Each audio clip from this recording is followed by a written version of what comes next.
Sir, எதிர்க்கட்சி தலைவர் உதயநிதி கைது சம்பவம் அத பத்தி உங்களுடைய கருத்து கேட்கறதுக்காக கூப்பிட்டுருக்கேன் சார்.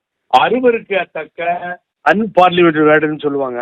பில்த்தி லாங்குவேஜ்ல ரொம்ப கேவலமா லேடி பேர கீழே இருந்து கத்தனா அவங்கள வந்து தரக்குறைவா கம்பேர் பண்ணி பேசுனது இல்லாம, ஆனா நான் அதான் சொல்லலைங்க, நான் காவேரியை சொல்றேன்னு சொன்னீங்கன்னா எப்படிங்க அனுமதிக்க முடியும்?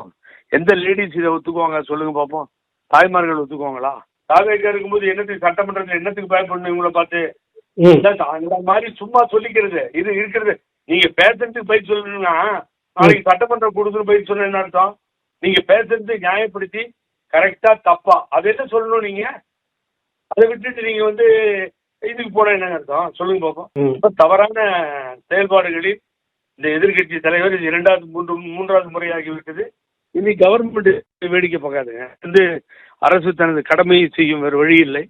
இல்லை இப்படியே விட்டுட்டு போனா ஒவ்வொருத்தரும் ஒரு முதலமைச்சர் இல்லாம மரியாதை பேசுறேன் என்னங்க அர்த்தம் சொல்லு? முதல்வர் அப்படி பேசுறாரா? தனிப்பட்ட தாக்குதல் இருக்கு அவர்கிட்ட இருந்து. ஏன் இது மாதிரி பேசுனா விஷயமா? ஆகவே அவங்க அப்பாட்ட போய் கத்திட்டு வரணும். அவரு திமுகவினர் உணரணும். ஒரு பெண்மணி யாரா இருக்கட்டும், பெண்மணி அவங்கள அசிங்கப்படுத்துறாங்கன்றதை அவங்க உணரணும். எனக்கு தெரிஞ்ச சட்டத்துல இடம் இருக்கு. நிச்சயமா கைது பண்ணதான் பண்ணுவாங்க. கைது பண்றது நியாயமான நடவடிக்கை தான்.